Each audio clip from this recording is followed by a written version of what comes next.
ನಮಸ್ತೆ ಪ್ರಿಯ ವೀಕ್ಷಕರೇ. ಕತೆ ಹಬ್ಬ. ಅಪ್ಪ ಅವತ್ತು ಬೆಳಗ್ಗೆ ಎದ್ದವರೇ ಇವತ್ತು ಶಾಲೆಗೆ ರಜೆ ತಗೊಳಪ್ಪ ಅಂದರು. ಅನವಶ್ಯಕವಾಗಿ ಶಾಲೆಗೆ ರಜೆ ಹಾಕುವ ಪರಿಸ್ಥಿತಿಯನ್ನು ತಂದುಕೋಬಾರದು. ಅದಕ್ಕಾಗಿ ಶಿಸ್ತಿನ ಜೀವನವನ್ನು ಅಪ್ಪ ತಮ್ಮ ಜೀವನ ಶೈಲಿಯಲ್ಲಿ ಸ್ವತಃ ನಡೆದು ತೋರಿಸಿದ್ದರು. ಹೀಗಿರುವ ಅಪ್ಪ ಇವತ್ತು ತಾವಾಗೇ ಶಾಲೆಗೆ ರಜೆ ಹಾಕು ಅನ್ನುತ್ತಿರುವುದು ಆಶ್ಚರ್ಯವಾಗಿ, ಯಾಕೆ ಅಪ್ಪ, ತಾತ ಅಜ್ಜಿ ಚೆನ್ನಾಗಿದ್ದಾರಾ? ನಾವು ಊರಿಗೆ ಹೋಗಬೇಕೇನಪ್ಪ ಅಂತ ಕೇಳಿದೆ. ಇಲ್ಲ ಮಗು, ಇವತ್ತು ನಮ್ಮನೆಯಲ್ಲಿ ಹಬ್ಬ ಕಣೋ ಅಂದರು. ಇವಾಗ ಯಾವ ಹಬ್ಬನಪ್ಪ? ಶ್ರಾವಣದ ನಂತರ ತಾನೇ ಹಬ್ಬ ಅಂತ ಕೇಳಿದೆ. ಅಷ್ಟರಲ್ಲಿ ಅಮ್ಮ ಬಂದು ಅಪ್ಪನಿಗೆ ಕಾಫಿ ಕೊಟ್ಟು ಯಥಾಪ್ರಕಾರ ಹೇಗಿದೆ ಕಾಫಿ ಎಂದರು. ಯಾವತ್ತೂ ಅಮ್ಮ ಮಾಡಿದ ಕಾಫಿಯ ಬಗ್ಗೆ ಏನಾದರೂ ರಾಗ ಹೇಳುತ್ತಿದ್ದ ಅಪ್ಪ ಅಮೃತ ಇದ್ದಾಗೆ ಇದೆ ಅಂದರು. ಎಲ್ಲ ವಿಚಿತ್ರ ಅನ್ನಿಸಿತು. ತಿಂಡಿ ಆಚೆ ತಿನ್ನೋಣ, ಬೇಗ ಎಲ್ಲರೂ ರೆಡಿಯಾಗಿ ಎಂದು ಹೇಳಿ ಯಾವುದೋ ಪುಸ್ತಕ ಓದುತ್ತಿದ್ದ ಅವರು ಟಿಪ್ಪಣಿ ಮಾಡುತ್ತಾ ಮಗ್ನರಾದರು. ಅಪ್ಪ ಬಿಡುವಿದ್ದಾಗಲೆಲ್ಲ ಸುಮ್ಮನೆ ಕುಳಿತಿದ್ದನ್ನು ನಾನು ನೋಡೇ ಇಲ್ಲ. ಸದಾ ಓದುವುದು ಮತ್ತು ಬರೆಯುವುದು ನನ್ನ ಅಪ್ಪನಿಗೆ ಹೆಚ್ಚು ಪ್ರೀತಿ. ಅಪ್ಪ ಯಥಾಪ್ರಕಾರ ಬಸವನಗುಡಿಗೆ ನಮ್ಮನ್ನು ಕರ್ಕೊಂಡು ಹೋದರು. ಹಾಗಂತ ಬೇರೆಲ್ಲೂ ಕರ್ಕೊಂಡು ಹೋಗೋಲ್ಲ ಅಂತ ಅಲ್ಲ. ನನ್ನ ಅಪ್ಪನಿಗೆ ಬಸವನಗುಡಿ ಎಂದರೆ ತುಂಬ ಪ್ರೀತಿ ಮತ್ತು ಆಕರ್ಷಣೆ. ಜೊತೆಗೆ ಅವರಿಗೆ ದುಃಖ, ಸಂತೋಷ ಯಾವುದಾದರೂ ಬಸವನಗುಡಿಯ ರಾಮಕೃಷ್ಣ ಆಶ್ರಮಕ್ಕೆ ಹೋಗೋದು ವಾಡಿಕೆ.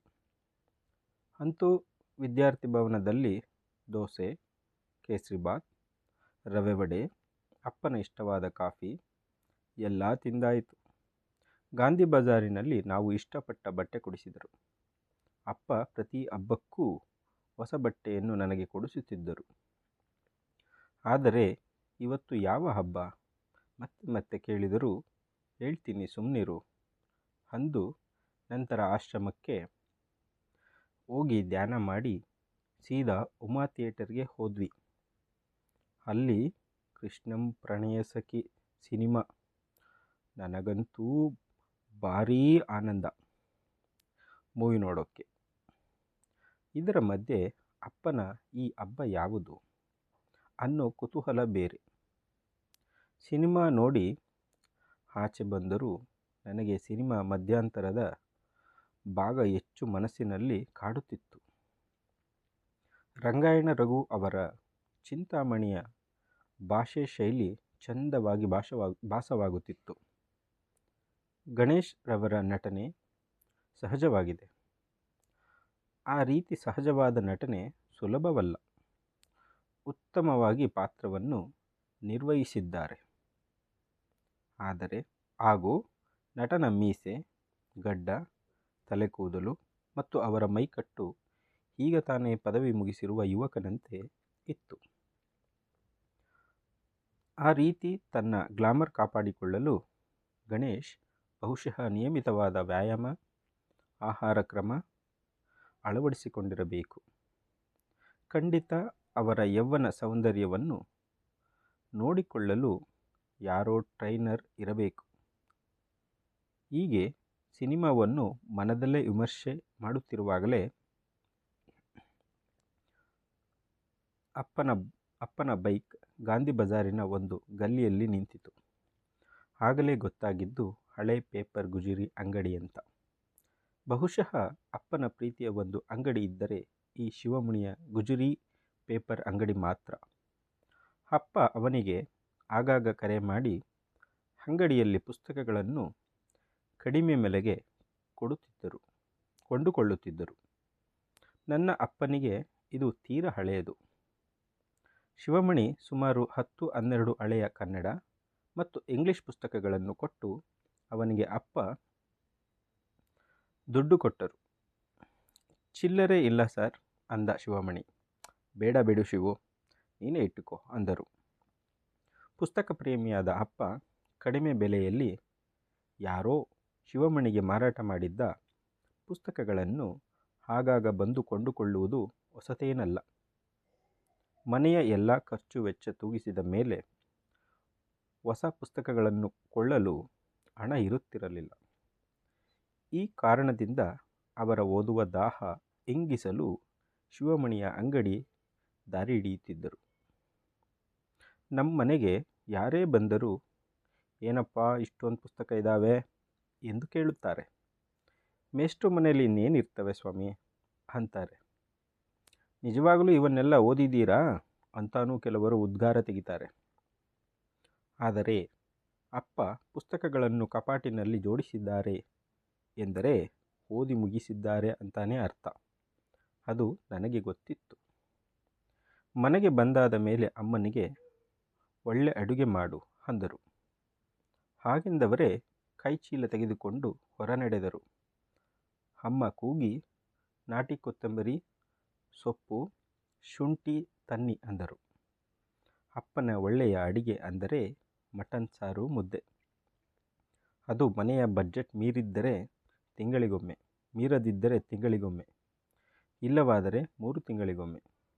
ಆದರೆ ಇವತ್ತು ತಿಂಗಳ ಮಧ್ಯದಲ್ಲೇ ತಂದರು.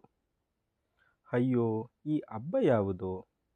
ಇದೇ ಸರಿಯಾದ ಸಮಯ, ಅಮ್ಮನಿಗೆ ಗೊತ್ತಿರುತ್ತೆ ಎಂದು ತಿಳಿದು, ಅಮ್ಮ, ಎಂಥ ಹಬ್ಬ ನಮ್ಮ ಇವತ್ತು ಕೇಳಿದೆ. ನನಗೂ ಗೊತ್ತಿಲ್ಲ ಕಣೋ ಮಗು ಅಂದರು. ಏನಮ್ಮ ನಿಂಗೆ ಗೊತ್ತಿಲ್ವಾ? ಬೆಳಗ್ಗೆಯಿಂದ ಕುತೂಹಲ ನನಗೆ ಅಂದೆ. ನಿಂಗೂ ಕುತೂಹಲ ಇಲ್ವಾ ಹೇಳು ಎಂದು ನಿಜ ಹೇಳಲು ಸತಾಯಿಸಿದ ಮೇಲೆ ಅಮ್ಮ ಹೇಳಿದರು. ಅಪ್ಪನ ಬುದ್ಧಿ ನಿಂಗೊತ್ತು ತಾನೆ. ನಾವಾಗೆ ಏನು ಯಾಕೆ ಅಂತ ಕೇಳಿದರೆ ಯಾವ ವಿಷಯವನ್ನೂ ಹೇಳೋಲ್ಲ. ಸುಮ್ಮನೆ ಇದ್ದರೆ ಮನಸ್ಸಿಗೆ ಲಹರಿ ಬಂದಾಗ ಅವರೇ ವಿಷಯ ಏನು ಅಂತ ಹೇಳುತ್ತಾರೆ. ಇವಾಗ ನಿನ್ನ ಸ್ನೇಹಿತರಿಗೆ ಫೋನ್ ಮಾಡಿ ಈ ದಿನದ ಪಾಠ, ನೋಟ್ಸ್ ಶಾಲೆಯಲ್ಲಿ ಏನು ಮಾಡಿದ್ದಾರೆ ಕೇಳಿ ಓದು ಮುಗಿಸು ಹೋಗು ಅಂದರು. ಸರಿ, ಅವತ್ತಿನ ಓದನ್ನು ಅವತ್ತೇ ಮುಗಿಸಬೇಕು. ಇದು ನನಗೆ ಅಪ್ಪ ಅಮ್ಮ ಇಬ್ಬರೂ ಕಲಿಸಿರುವ ಶ್ರದ್ಧೆ.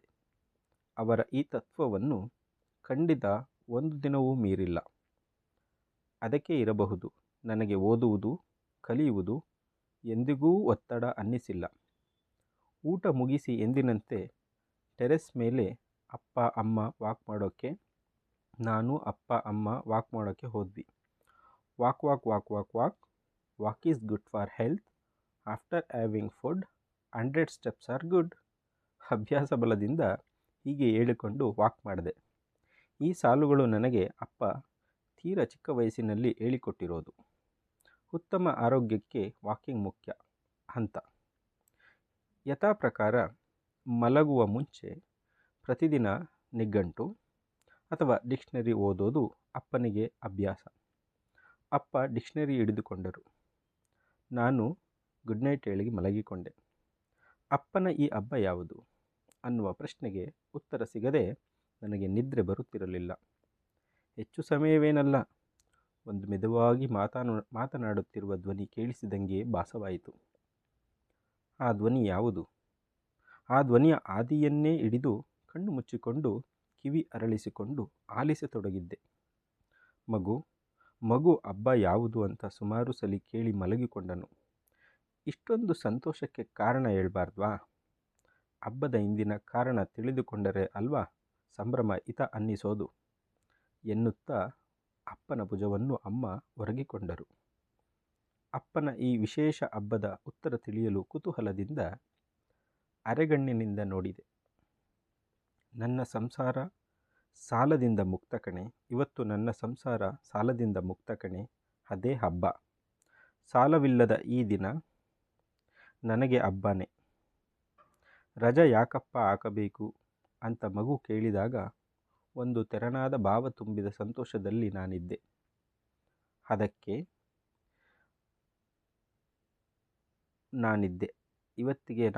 ಅದಕ್ಕೆ ಇವತ್ತು ನಮ್ಮ ಮನೆಯಲ್ಲಿ ಹಬ್ಬ ಅಂದೆ. ಇವತ್ತಿಗೆ ನಾವು ಕೊಡಬೇಕಾಗಿದ್ದ ಎಲ್ಲ ಸಾಲ ತೀರಿಸಿದ್ದೇನೆ. ಈ ಕ್ಷಣದಿಂದ ನಾನು ಸಾಲಮುಕ್ತ. ನನಗೆ ಬುದ್ಧಿ ಬಂದಾಗಿನಿಂದ ಅಪ್ಪ ಸಾಲ ತೀರಿಲ್ಲ ಎಂದು ಯಾವಾಗಲೂ ಹೇಳುತ್ತಿದ್ದರು. ಮನೆಗೆ ಏನೇ ತಂದರೂ, ನಮಗೆ ಏನೇ ಕೊಡಿಸಿದರೂ ಸಾಲ ಮಾಡಿ ತಂದಿದ್ದೇನೆ ಎನ್ನುತ್ತಿದ್ದರು. ಚಿಕ್ಕಂದಿನಿಂದ ಇಷ್ಟು ವಯಸ್ಸಿನವರೆಗೂ ದುಡಿದರೂ ಸಾಲದಿಂದ ನಾನೂ ಮುಕ್ತವಾಗಿರಲಿಲ್ಲ. ನನಗೊಂದು ಆಸೆ ಇತ್ತು. ಒಂದು ದಿನಕ್ಕಾದರೂ ನಾನು ಸಾಲ ಇಲ್ಲದೆ ಇರುವ ದಿನವನ್ನು ಅನುಭವಿಸಬೇಕಾಗಿತ್ತು. ಹಾಗೂ ನಾನು ಕೂಡ ಸಾಲವಿಲ್ಲದ ಬದುಕನ್ನು ಸೃಷ್ಟಿಸಿಕೊಳ್ಳಬಲ್ಲೆ ಎಂಬ ವಿಶ್ವಾಸವನ್ನು ಕಂಡುಕೊಳ್ಳಬೇಕಾಗಿತ್ತು.